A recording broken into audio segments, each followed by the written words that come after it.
ಕಾಂಗ್ರೆಸ್ಸಿನ ಚುನಾವಣಾ ಸಮಿತಿ, ಕೇಂದ್ರ ಚುನಾವಣಾ ಸಮಿತಿ ಸಭೆ ಶುರುವಾಗಿದೆ. ಕರ್ನಾಟಕದ 15 ಕ್ಷೇತ್ರಗಳ ಬಗ್ಗೆ ಚರ್ಚೆಯಾಗಿ ಲಿಸ್ಟ್ನಲ್ಲಿ ಅನೌನ್ಸ್ ಆಗುವ ಸಾಧ್ಯತೆ ಇದೆ. ಆ ಕ್ಷೇತ್ರಗಳ ಪ್ರೊಬಾಬಿಲಿಟಿಯನ್ನು ನಾವು ಚರ್ಚೆ ಮಾಡ್ತಾ ಇದ್ದೀವಿ. ಕೆಲವು ತಿಂಗಳ ಹಿಂದೆ ಡಿ ಕೆ ಶಿವಕುಮಾರ್ ಅವರು ವೇದಿಕೆ ಮೇಲೆ ಭಾಷಣ ಮಾಡುವಾಗ ಶಿವರಾಜ್ ಕುಮಾರ್ ಅವರು ಇದ್ದರು. ಶಿವರಾಜ್ ಕುಮಾರ್ ರಾಜಕೀಯಕ್ಕೆ ಬರಬೇಕು ಅಂತ ಹೇಳಿದ್ರು. ಶಿವರಾಜ್ ಕುಮಾರ್ ಹೇಳಿದ್ರು, ಇಲ್ಲ ನಮ್ಮ ತಂದೆಯ ಬಳುವಳಿ, ನಾವು ಬಣ್ಣ ಹಚ್ಚಬೇಕು, ಮನೋರಂಜನೆ ಕೊಡಬೇಕು ಜನರಿಗೆ, ಅಷ್ಟಕ್ಕೆ ಸೀಮಿತವಾಗಿರ್ತೀವಿ ಅಂತ. ಆದರೆ ಅವರ ಧರ್ಮಪತ್ನಿ ಗೀತಾ ಅವರು ರಾಜಕಾರಣದಲ್ಲಿ ಆ್ಯಕ್ಟಿವ್ ಆಗಿದ್ದಾರೆ.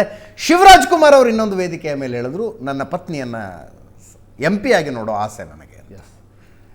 ಸೊ ಸಿಂಗಲ್ ನೇಮ್ ಹೋಗಿದೆ ಈಗ ಶಿವಮೊಗ್ಗಕ್ಕೆ.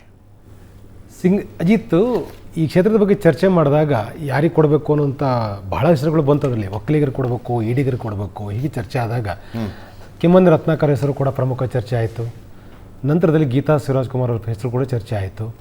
ಅದರ ಬದಲಾಗಿ ಶಿವರಾಜ್ ಕುಮಾರ್ ಕಂಟೆಸ್ಟ್ ಮಾಡಿದ್ರೆ ಹೇಗಿರುತ್ತೆ ಅನ್ನೋ ಒಂದು ಚರ್ಚೆಗಳಾಯಿತು. ನಂತರದಲ್ಲಿ ಕುಮಾರ್ ಬಂಗಾರಪ್ಪನ ಕರ್ಕೊಂಡು ಬಂದರೆ ಹೇಗಿರುತ್ತೆ ಅನ್ನೋ ಒಂದು ಚರ್ಚೆ ಕೂಡ ಆಯಿತು. ಆದರೆ ಲೇಟೆಸ್ಟ್ ಮಾಹಿತಿಯ ಪ್ರಕಾರ ಕುಮಾರ್ ಬಂಗಾರಪ್ಪನ ಕರೆದುಕೊಂಡು ಬಂದರೆ ಹೇಗಿರುತ್ತೆ ಅನ್ನುವಂಥ ಚರ್ಚೆಗಳು ಜೋರಾಯಿತು. ಅಂತಿಮವಾಗಿ ಮಧು ಮತ್ತು ಕುಮಾರ್ ಬಂಗಾರಪ್ಪರ ಮಧ್ಯೆ ಇರತಕ್ಕಂಥ ಕೆಲವೊಂದಷ್ಟು ಕಾರಣಗಳಿಗೋಸ್ಕರ ಆ ಪ್ರಯತ್ನ ಸಕ್ಸಸ್ ಆಗಿಲ್ಲ ಅನ್ನುವಂಥದ್ದು ಈಗಿರುವಂಥ ಮಾಹಿತಿ. ಆದರೆ ಕುಮಾರ್ ಬಂಗಾರಪ್ಪ ಅವ್ರನ್ನ ಹೇಗಾದರೂ ಮಾಡಿ ಕಾಂಗ್ರೆಸ್ಸಿಗೆ ಕರೆದುಕೊಂಡು ಬರಬೇಕು ಅನ್ನೋಂಥ ಪ್ರಯತ್ನ ಇನ್ನೂ ಕೂಡ ಮುಂದುವರೆದಿದೆ. ಅದು ಕೇವಲ ಶಿವಮೊಗ್ಗ ಆಗ್ಬೋದು ಅಥವಾ ಪಕ್ಕದ ಉತ್ತರ ಕನ್ನಡ ಕೂಡ ಆಗ್ಬೋದು. ಹೊಸ ಲೇಟೆಸ್ಟ್ ಡೆವಲಪ್ಮೆಂಟ್. ಇಷ್ಟು ಮಧ್ಯದಲ್ಲೂ ಕೂಡ ಕಳೆದ ಬಾರಿ ರಾಜ್ಯದಲ್ಲಿರ್ತಕ್ಕಂಥ ಎಲ್ಲ MP ಗಳನ್ನು ನೋಡಿದಾಗ, ಅವರ ಕಾಸ್ಟ್ ಕಾಂಬಿನೇಷನ್ ನೋಡಿದಾಗ ಪ್ರಬಲ ಸಮುದಾಯವಾಗಿರ್ತಕ್ಕಂಥ ಈಡಿಗರು ಎಲ್ಲೂ ಕೂಡ MP ಇಲ್ಲ. ಈ ಹಿಂದೆ ಎಲ್ಲರೂ ಈಡಿಗರು ಸಂಸದರಾಗಿರ್ತಿದ್ದರು, ಆದರೆ ಈಡಿಗರಿಗಿಲ್ಲ, ಕುರುಬರಿಗಿಲ್ಲ, ಈ ಥರ ಚರ್ಚೆಗಳಿದೆ. ಅದರಲ್ಲಿ ಪ್ರಮುಖ ಸಮುದಾಯವಾಗಿರ್ತಕ್ಕಂಥ ಈಡಿಗರಿಗೆ ಈ ಬಾರಿ ಎಲ್ಲಾದರೂ ಒಂದು ಅವಕಾಶ ಕೊಡಬೇಕು ಅನ್ನುವಂಥ ಅಂತಿಮ ನಿರ್ಧಾರಕ್ಕೆ ಕಾಂಗ್ರೆಸ್ ಬಂದಿದೆ. ಅದು ಮಂಗಳೂರು ಆಗಿರ್ಬೋದು, ಅಥವಾ ಉಡುಪಿ ಚಿಕ್ಕಮಗಳೂರು ಆಗಿರ್ಬೋದು, ಅಥವಾ ಶಿವಮೊಗ್ಗ ಆಗಿರ್ಬೋದು, ಉತ್ತರ ಕನ್ನಡ, ಹೀಗೆ ಚರ್ಚೆಗಳಾಗಿದೆ. ಮುಖ್ಯವಾಗಿ ಗೀತಾ ಶಿವರಾಜ್ ಕುಮಾರ್ ಹೆಸರುಗಳನ್ನು ಈಗ ಫೈನಲ್ ಮಾಡಲಾಗಿದೆ ಅನ್ನುವಂಥದ್ದು ಕೇಳಿ ಬರ್ತಾ ಇದೆ. ಅದು ಯಾವುದೂ ಕೂಡ ಅಂತಿಮವಾಗಿಲ್ಲ. ಆದರೆ ಒಂದಂತೂ ಸ್ಪಷ್ಟ, ಗೀತಾ ಶಿವರಾಜ್ ಕುಮಾರ್ ಅವರ ಸ್ಪರ್ಧೆ ಬಗ್ಗೆ ಕೇಂದ್ರ ನಾಯಕರು ಯಾವ ನಿರ್ಧಾರ ತೆಗೆದುಕೊಳ್ತಾರೋ ಈ ಕೆಲ ಹೊತ್ತಲ್ಲಿ ಗೊತ್ತಾಗುತ್ತೆ. ಗೀತಾ ಶಿವರಾಜ್ ಕುಮಾರ್ ಅವರಿಗೆ ಕಳೆದ ಬಾರಿಯ ಪ್ರಯೋಗಗಳು ಮತ್ತು ಅವ್ರಿಗಿರ್ತಕ್ಕಂಥ ಇಮೇಜು, ಸೊ ಅದನ್ನು ಹೇಗೆ ಯಡಿಯೂರಪ್ಪ ಅವರ ಅಂದರೆ BY ರಾಘವೇಂದ್ರ ಅವರ ಮುಂದೆ ಅವರು ಎಷ್ಟು ಮಟ್ಟಿಗೆ ಸಮರ್ಥರು ಅಂತಕ್ಕಂಥದ್ದು, BJP ಅಧ್ಯಕ್ಷರಾಗಿರ್ತಕ್ಕಂಥ ವಿಜಯೇಂದ್ರ ಅವರಿಗೆ ಅತ್ಯಂತ ಪ್ರತಿಷ್ಠಿತ ಕ್ಷೇತ್ರವಾಗಿರುವಂಥದ್ದು, ಸಹೋದರನೇ ಸೋತ್ರೆ ಹೇಗಿರುತ್ತೆ, ಅದು ಬಹಳ ಕಷ್ಟ ಆಗುತ್ತೆ. ಹಾಗಾಗಿ ಯಡಿಯೂರಪ್ಪನವರಿಗೆ ಮಗ ಸೋತ್ರೆ ಹೇಗಿರುತ್ತೆ, ಅವೆಲ್ಲವೂ ಕೂಡ ಭಾಳ ಪ್ರಮುಖವಾಗಿ ಚರ್ಚೆ ಆಗುತ್ತೆ. ಹಾಗಾಗಿ ಸಮರ್ಥ ಅಭ್ಯರ್ಥಿಯನ್ನು ಕಣಕ್ಕಿಳಿಸಬೇಕು ಅನ್ನುವಂಥ ಚರ್ಚೆ ಅಂತೂ ಆಗಿದೆ. ಗೀತಾ ಶಿವರಾಜ್ ಕುಮಾರ್ ಇರೋದ್ರಲ್ಲಿ ಅವರ ಹೆಸರು ಪ್ರಸ್ತಾಪ ಆಗಿದೆ. ಆದರೆ ಕೊನೆಯ ಕ್ಷಣದಲ್ಲಿ ಬದಲಾವಣೆಗಳನ್ನು ಕೂಡ ನಿರೀಕ್ಷಿಸಬಹುದಾದ ಕ್ಷೇತ್ರದಲ್ಲಿ. ಈಗ ಈಡಿಗರೊಬ್ಬರಿಗೆ ಅವಕಾಶ ಮಾಡಿಕೊಡಬೇಕು ಅನ್ನೋ ಯೋಚನೆ ಬರೀ ಕಾಂಗ್ರೆಸ್ನಲ್ಲ, BJPಯಲ್ಲೂ ಬಂದಿದೆ. ಕುಮಾರ್ ಬಂಗಾರಪ್ಪ ಅವರು ಉತ್ತರ ಕನ್ನಡಕ್ಕೆ ಅಕಸ್ಮಾತ್ ಅನಂತಕುಮಾರ್ ಹೆಗಡೆ ಅವರು ಕೊನೆ ತನಕನೂ ಬೇಡ ಅಂತಾನೆ ಹೇಳಿದರೆ, ಉತ್ತರ ಕನ್ನಡ ಕುಮಾರ್ ಬಂಗಾರಪ್ಪ ಮಾಡಿದರೆ ಹೆಂಗೆ ಅನ್ನೋ ಚರ್ಚೆ ಕೂಡ ಆಗಿತ್ತು ಅಂತಾರೆ ಪ್ರಶಾಂತ್. ಅದು ಯಡಿಯೂರಪ್ಪನವರು ಅಂದರೆ ರಾಘವೇಂದ್ರ ಅವರಿಗೆ ಶಿವಮೊಗ್ಗದಲ್ಲೂ ಸಹಾಯ ಆಗುತ್ತೆ. ಇದಕ್ಕೆ ಮೂಲ ಕಾರಣ, ಕಳೆದ ವಿಧಾನಸಭಾ ಚುನಾವಣೆಯಲ್ಲಿ ಕುರುಬ ಸಮುದಾಯದ ಜೊತೆಗೆ ಇನ್ನೊಂದು ಹಿಂದುಳಿದ ಸಮುದಾಯ ವಲ್ನರೇಬಲ್ ಅಂತ BJPಗೆ ಅನಿಸಿದ್ದು ಈಡಿಗರು. ಬಟ್ ಅದು ಜಿಲ್ಲೆಗೆ ಅವರು ನೀವು ವೋಟಿಂಗ್ ಪ್ಯಾಟರ್ನ್ ನೋಡಿ, ಬೇರೆ ಬೇರೆ ಜಿಲ್ಲೆಗಳಲ್ಲಿ ಬೇರೆ ಬೇರೆ ವೋಟಿಂಗ್ ಆಯಿತು. ಮಂಗಳೂರಿನಲ್ಲಿ ಯಾವ ಮಟ್ಟಕ್ಕೆ ಬಿಲ್ಲವ ಸಮುದಾಯ ಜೊತೆಗೆ ಬರುತ್ತೆ ಅಂತ ಕಾಂಗ್ರೆಸ್ ಅಂದ್ಕೊಂಡಿತ್ತು, ಅಲ್ಲಿ ಬರಲಿಲ್ಲ. ಅದು ಹಿಂದುತ್ವದ ಕಾರಣದಿಂದ RSS BJP ಅದನ್ನು ಜೊತೆಗೆ ತೆಗೆದುಕೊಂಡಿತು. ಶಿವಮೊಗ್ಗದಲ್ಲಿ 2 ಬಿಲ್ಲವ ಕ್ಷೇತ್ರಗಳೇನಿವೆ, ಸೊರಬ ಮತ್ತು ಸಾಗರ, ಅದನ್ನು ಕಾಂಗ್ರೆಸ್ ಗೆದ್ಕೊಂಡಿತು. ಬೆಳ್ಳೂರು ಗೋಪಾಲಕೃಷ್ಣ ಮತ್ತು ಮಧು ಬಂಗಾರಪ್ಪ, ಹಿಂದೆ ಕುಮಾರ್ ಬಂಗಾರಪ್ಪ ಹಾಲಪ್ಪ ಬಳಿ ಇತ್ತು. ಮತ್ತು ಉತ್ತರ ಕನ್ನಡದಲ್ಲೂ ಕೂಡ ಭೀಮಣ್ಣ ನಾಯಕ್ ಕಾಗೇರಿ ವಿಶ್ವೇಶ್ವರ ಹೆಗಡೆ ವಿರುದ್ಧ ಗೆದ್ದರು ಭಾಳ ವರ್ಷದ ಪ್ರಯಾಸದ ನಂತರ. ಅಂದರೆ ಅಲ್ಲಿ ದೀವರು, ಇಲ್ಲಿ ಈಡಿಗರು, ಅಲ್ಲಿ ಬಿಲ್ಲವರು, ಬೇರೆ ಬೇರೆ ಹೆಸರುಗಳಲ್ಲಿ ಕರೀತಾರೆ, ಒಂದೇ ಸಮುದಾಯ ಅದು.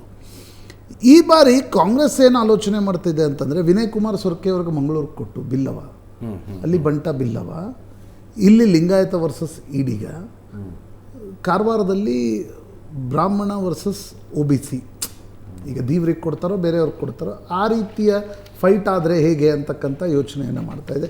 ಇನ್ನೊಂದು ಕಡೆ ಶಿವರಾಮ್ ಹೆಬ್ಬಾರ್ ಹೆಸರು ಕೂಡ ಓಡ್ತಾ ಇದೆ. ಶಿವಮೊಗ್ಗದಲ್ಲಿ ಸ್ಪಷ್ಟವಾಗಿ ವಿಧಾನಸಭಾ ಚುನಾವಣೆಯಲ್ಲಿ ಕಂಡದ್ದೇನು ಅಂತಂದರೆ, ಈಡಿಗರು ನ್ಯಾಚುರಲಿ ಕಾಂಗ್ರೆಸ್ ಜೊತೆಗೆ ಹೋಗ್ತಾ ಇದ್ದಾರೆ ವಿಧಾನಸಭಾ ಚುನಾವಣೆಯಲ್ಲಿ.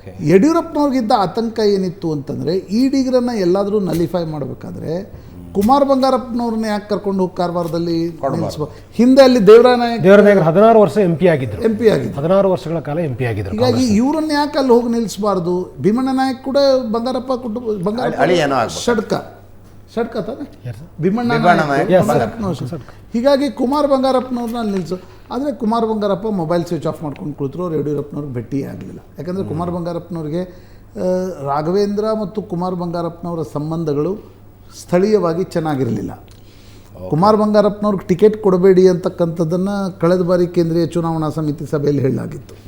ಈ ಎಲ್ಲ ಸಿಟ್ಟು ಇದೆ. ನಂತರ ಡಿ ಕೆ ಶಿವಕುಮಾರ್ ರಂಗ ಪ್ರವೇಶಿಸಿದರು. ಎಸ್.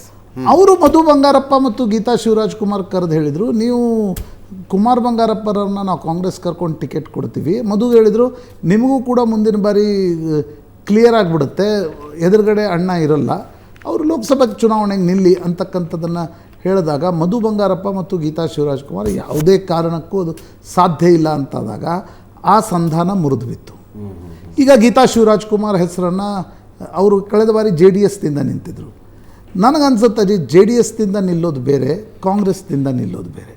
ಯಾಕಂದರೆ JDSದಿಂದ ನಿಂತಾಗ ಎಡಿಷ್ನಲ್ ಮತಗಳು ಅವ್ರಿಗಿರಲಿಲ್ಲ. ಅದು ಡಿ ಕೆ ಶಿವಕುಮಾರ್ ಹೋಗಿ ಆ ಬೈ ಎಲೆಕ್ಷನ್ ಸ್ಟ್ರಾಟಜಿ ಒಂದು ಕಡೆ ಉಗ್ರಪ್ಪ, ಇನ್ನೊಂದು ಕಡೆ ಗೀತಾ ಶಿವರಾಜ್ ಕುಮಾರ್ ಫೈಟ್ ಆಯಿತು.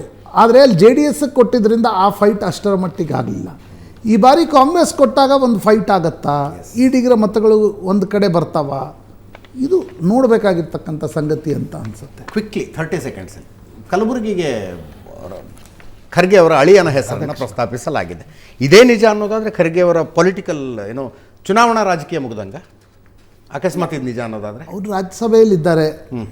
Age is 80-81. ಆ ಕಾರಣದಿಂದ ನನಗನ್ಸುತ್ತೆ ಈಗ ಅವ್ರಿಗೆ ನಿಲ್ಲಬೇಕೋ ಬೇಡವೋ ಅಂತಕ್ಕಂಥದ್ದು ದಿಲ್ಲಿಯಲ್ಲಿ ನಿರ್ಧಾರವನ್ನು ತೆಗೆದುಕೊಳ್ಳೋದು. ಇದು ನಿಜ ಆದರೆ ಅಂತ ಹೇಳಿದೆ. ನಿಜ ಆದರೆ ನನಗನ್ಸುತ್ತೆ ಮಲ್ಲಿಕಾರ್ಜುನ್ ಖರ್ಗೆ ಏಜ್ ದೃಷ್ಟಿಯಿಂದ ಕೂಡ ನೋಡಿದಾಗ ಅವರು ಚುನಾವಣಾ ರಾಜಕಾರಣದ ಒಂದು ಸಲ ಸೋತ ನಂತರ ಅವ್ರಿಗೆ ರಾಜ್ಯಸಭೆಗೆ ಹೋಗಿದ್ದಾರೆ, AICC ಅಧ್ಯಕ್ಷರಾಗಿದ್ದಾರೆ. ಆ ಕಾರಣದಿಂದ ಮತ್ತೆ ಚುನಾವಣೆ ಸ್ಪರ್ಧಿಸ್ತಾರೆ ಅಂತಕ್ಕಂಥದ್ದು ಗೊತ್ತಿಲ್ಲ. ರಾಜಕಾರಣದಲ್ಲಿ ಏನೂ ಆಗ್ಬೋದು, ಬೇರೆ ವಿಚಾರ. Yes yes, thank you Prashant, thank you Anand. ಇದರೊಂದಿಗೆ ಇವತ್ತಿನ ಲೆಫ್ಟ್ ರೈಟ್ ಆ್ಯಂಡ್ ಸೆಂಟರ್ ಮುಗಿಸ್ತಾ ಇದ್ದೀನಿ. ನೇರ ದಿಟ್ಟ ನಿರಂತರ ಸುದ್ದಿಗಾಗಿ ನೋಡ್ತಾ ಇರಿ ಏಷ್ಯಾನೆಟ್ ಸುವರ್ಣ ನ್ಯೂಸ್.